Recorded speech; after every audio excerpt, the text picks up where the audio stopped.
सबने अक्सर सुना होगा न्यूज में कि आज सेंसेक्स गिर गया, आज निफ्टी गिर गया, निफ्टी ऊपर चला गया, सेंसेक्स ऊपर चला गया। तो आखिर ये निफ्टी और सेंसेक्स होता क्या है, इसका काम क्या है एंड ये ऊपर नीचे क्यों होता रहता है? तो आज की इस वीडियो में हम जानने वाले हैं कि इंडेक्स क्या होता है। बेसिकली निफ्टी और सेंसेक्स कुछ नहीं है बल्कि इंडेक्स है। तो बेसिकली इंडेक्स क्या होता है आज वो इस वीडियो में हम जानने वाले हैं, उसको समझने वाले हैं एंड वो क्यों ऊपर नीचे होता है वो भी हम समझने की कोशिश करेंगे एंड इंडेक्स का काम क्या है वो भी हम जानने की कोशिश करेंगे।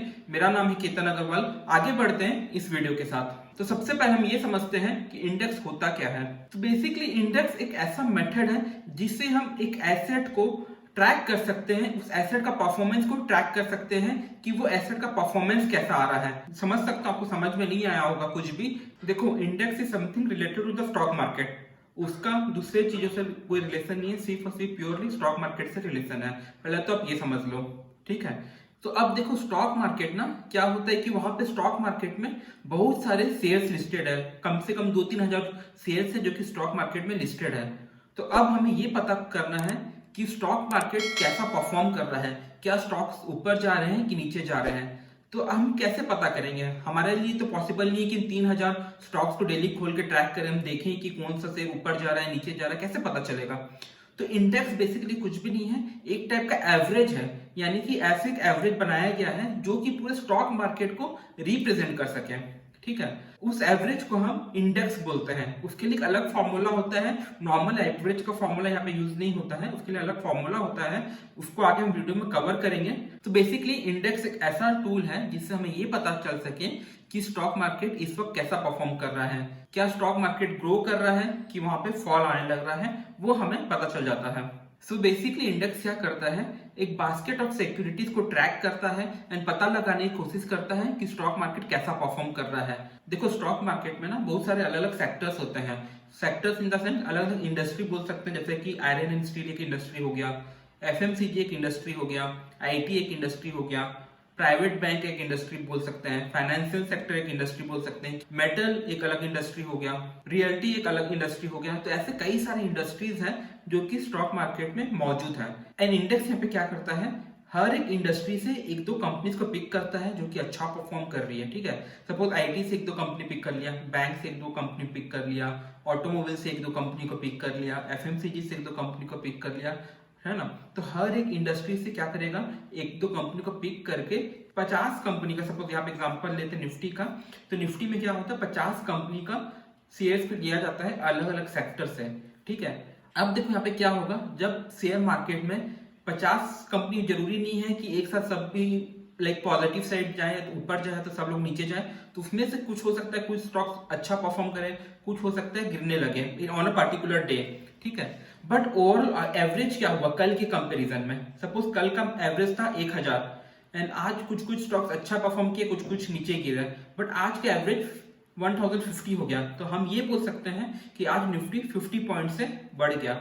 एंड उसी प्रकार कुछ कुछ स्टॉक्स नीचे गए, कुछ कुछ स्टॉक्स ऊपर गए, बट एवरेज जो कल का 1000 था आज वो 950 में आ गया एवरेज। तो हम ये बोलेंगे कि आज स्टॉक मार्केट 50 पॉइंट से नीचे गिर गया है। समझ गए? तो इस तरह से ये काम करता है। तो इसमें ऊपर नीचे कैसे होता है कि प्रीवियस डे से हम कंपेयर करते हैं आज का परफॉर्मेंस को। तो आज के परफॉर्मेंस को हम प्रीवियस डे से कंपेयर करके बोलेंगे कि आज स्टॉक मार्केट ऊपर गया कि नीचे गया। बेसिकली कल का एवरेज आज का एवरेज से ज्यादा है कि कम है, हमें वो कंपेयर करना होता है। वो कैसे कंपेयर करेंगे, इसमें हम यहाँ पे 50 स्टॉक का परफॉर्मेंस को देखेंगे एंड उसका एक पॉइंट्स बनाएंगे, एवरेज बनाएंगे। तो उस तरह से ये कैलकुलेट किया जाता है। एंड ये 50 स्टॉक्स ऐसे होते हैं जो कि पूरे स्टॉक मार्केट को, जहां पे 3000 स्टॉक्स है, उसको रिप्रेजेंट कर पाए। उस तरीके से ये स्टॉक्स को पिक किया जाता है अलग अलग इंडस्ट्री से, ताकि हमें पूरा स्टॉक मार्केट के बारे में पता चल सके। बेसिकली समझ लो एक टाइप का सैम्पलिंग है ना। जैसे कि सपोज अगर आपने मूवीज का रिव्यू देखा होगा, है ना, मूवी का रिव्यू जो देखते हैं, जैसे थिएटर के बाहर में रिव्यू माइक लगा के पूछते हैं कि आपको मूवी कैसी लगी, है ना। तो मूवी तो हो सकता है कि उस पर्टिकुलर थिएटर के अंदर 300 लोग मूवी देखे होंगे, बट वहां पे जो मीडिया वाले लोग रहते हैं वो 10 या 15 जन को क्वेश्चन पूछते हैं एंड उस 10 या 15 जन से आपको पता चल जाता है कि ये मूवी अच्छा है कि खराब है ना। तो वो 10 या 15 लोग 300 लोग को रिप्रेजेंट करते हैं। उसी प्रकार ये 50 स्टॉक मार्केट में 3-4 हजार स्टॉक्स को रिप्रेजेंट करते हैं, ठीक है। तो बेसिकली इंडेक्स भी ना दो टाइप का हो सकता है, एक तो मार्केट बेस्ड इंडेक्स बोलते हैं और एक इंडस्ट्री बेस्ड इंडेक्स। तो देखो यहाँ पे क्या होता है कि एक ऐसा इंडेक्स होता है जैसे कि निफ्टी 50 जो कि पूरा मार्केट को रिप्रेजेंट करता है, एंड एक एक इंडेक्स ऐसा होता है जो कि एक पर्टिकुलर इंडस्ट्री को सिर्फ रिप्रेजेंट करता है, जैसे कि निफ्टी फार्मा हो गया, निफ्टी आईटी हो गया, निफ्टी मेटल हो गया, निफ्टी बैंकिंग एंड फाइनेंस हो गया। इस तरह से ऐसा भी निफ्टी होता है जो कि खाली पर्टिकुलर इंडस्ट्री को रिप्रेजेंट करता है। तो बेसिकली इंडेक्स से क्या होता है, जो भी हम इन्वेस्टमेंट करते हैं तो उससे हम अपना इन्वेस्टमेंट को हम इंडेक्स से कंपेयर कर सकते हैं। ठीक है, सपोज एक साल में निफ्टी के अंदर 15% का ग्रोथ आया एंड आपके पोर्टफोलियो में 20% का ग्रोथ आया, यानी कि आपका परफॉर्मेंस मार्केट के परफॉर्मेंस से अच्छा रहा। And at the same time suppose अगर निफ्टी में ग्रोथ आया 15% का बट आपका पोर्टफोलियो सिर्फ 12% से ग्रो किया, तो आप तो मार्केट से खराब परफॉर्म किए। तो बेसिकली निफ्टी हमें हेल्प करता है हमारे परफॉर्मेंस को ट्रैक करने के लिए और पता लगाने के लिए कि हमारा परफॉर्मेंस मार्केट से अच्छा है कि खराब है। तो निफ्टी एक बेंचमार्क की तरह एक्ट करता है।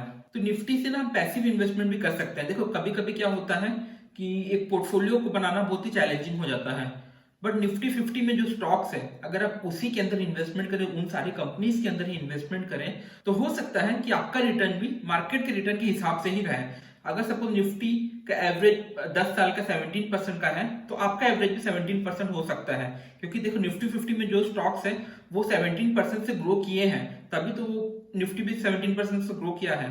एंड अगर आप उन 50 कंपनीज के अंदर इन्वेस्टमेंट करोगे तो आपका शेयर भी तो 17% से ग्रो करेगा। तो इंडिया में बेसिकली दो टाइप के इंडेक्स है, एक तो बीएससी का सेंसेक्स है और दूसरा एनएससी का निफ्टी है। तो बेसिकली जो बीएससी सेंसेक्स है वो free float market weighted stock market index है, जो कि 30 कंपनीज को रिप्रेजेंट करता है स्टॉक मार्केट के, है ना। तो वो 30 स्टॉक्स को अलग अलग सेक्टर से लिया गया है। एंड फ्री फ्लोट का मतलब क्या होता है, सपोज किसी भी कंपनी का 50,000 इक्विटी शेयर है, 50,000 में से सपोज 10,000 डायरेक्टर्स के पास है एंड 40,000 पब्लिक के पास है, यानी कि आउटसाइड मार्केट में दिया गया है। तो 40,000 शेयर्स को हम कंसीडर करेंगे निफ्टी के या सेंसेक्स के कैलकुलेशन के लिए, ना कि पूरे 50,000 को। तो उसको बोलते हैं free float. And market weighted क्या होता है, अब हर एक इंडस्ट्री का अलग अलग शेयर प्राइस रहता है, अलग अलग प्राइसेस में शेयर ट्रेड होते हैं एंड किसी किसी का शेयर मार्केट में ज्यादा होता है, किसी किसी कम होता है। तो उस हिसाब से एक कुछ वेट्स असाइन किया जाता है हर एक कंपनी को, इसलिए उसको वेटेड मार्केट बोलते हैं। ठीक है, तो इसका फॉर्मूला यहाँ पे हम देख लेते हैं। बेसिकली मैं आपको ये बता देता हूँ, ये फॉर्मूला आपको कभी काम नहीं आएगा, आप रियल लाइफ में कोई यूज नहीं, इस फॉर्मूला का कभी भी यूज नहीं करोगे, क्योंकि हमें ये डेटा रेडिली अवेलेबल होता है। बट फिर भी मैं आपको बता देता हूँ कि बीएससी का जो फॉर्मूला है, जो बीएससी सेंसेस कैलकुलेट करने का फॉर्मूला है, उसका है बेस ईयर का इंडेक्स वैल्यू लेंगे डिवाइडेड बाय बेस ईयर का market cap into total free float market cap, ये फॉर्मूला है। ठीक है, तो यहाँ पे बेस ईयर क्या है, 1978-79 को बेस ईयर मानते हैं। एंड बेस ईयर का जो इंडेक्स लिया गया था वो 100 में लिया गया था, 100 बेस ईयर का वैल्यू है। एंड उस समय जो मार्केट कैप था 2501 into total current free float market cap ले लोगे तो आपको बीएससी का सेंसेक्स मिल जाएगा। बट फिर से आपको बोल रहा हूँ, इस फॉर्मूला का आपको कोई काम नहीं है, आप कभी इसको यूज नहीं करने वाले हो। एंड इसी प्रकार एनएससी का निफ्टी भी है, जैसा कि बीएससी का सेंसेक्स है। एंड निफ्टी 50 जो इंडेक्स लॉन्च हुआ था वो 1996 में लॉन्च किया गया था इंडिया में। एंड निफ्टी भी सेम मेथड यूज करता है, फ्री फ्लोट मार्केट कैपिटलाइजेशन और वेटेड मेथड को यूज करता है। तो यहाँ पे निफ्टी का फॉर्मूला आप देख सकते हैं, current market value divided by base market capital into 1000। तो यहाँ पे दोनों का फॉर्मूला अलग है, ठीक है, बट बेसिकली दोनों सेम ही चीज बताते हैं।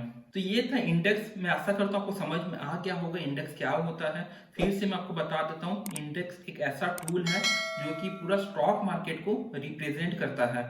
ठीक है, जैसा कि मैंने आपको एग्जांपल दिया था कि इंडेक्स एक सैम्पलिंग का मेथड है, जैसे कि मूवी का रिव्यूज हमें पता चल जाता है कि वो मूवी हिट है कि फ्लॉप है, उसी प्रकार 50 कंपनीज को या 30 कंपनीज को ट्रैक करके पता चल जाता है कि ओवरऑल स्टॉक मार्केट ऊपर जा रहा है कि नीचे जा रहा है। एक टाइप का सैम्पलिंग है जो कि अलग अलग सेक्टर से स्टॉक को पिक किया जाता है एंड उसका परफॉर्मेंस को ट्रैक किया जाता है, ये पता लगाने के लिए कि स्टॉक मार्केट सालों साल ऊपर जा रहा है कि नीचे जा रहा है।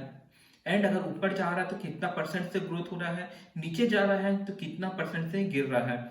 ठीक है, एंड दूसरा सबसे बड़ा फायदा होता है इंडेक्स का कि हम अपने परफॉर्मेंस को कंपेयर कर सके इंडेक्स से, क्योंकि इंडेक्स एक बेंचमार्क माना जाता है। एंड हमारा गोल यही होता है कि हमारा जो इन्वेस्टमेंट हो वो इंडेक्स से बेटर परफॉर्म करे। अगर हमारा परफॉर्मेंस इंडेक्स से बेटर नहीं है तो वो बहुत ही खराब बात है। तो उम्मीद करता हूँ आपको इंडेक्स क्या होता है ये तो समझ में आ गया होगा। एंड अगर चैनल पे नए हो तो चैनल को सब्सक्राइब करना बिल्कुल मत भूलना, वीडियो को लाइक करना बिल्कुल मत भूलना। चलिए दोबारा मिलूंगा अब एक नई लर्निंग वीडियो के साथ। Bye, take care, enjoy.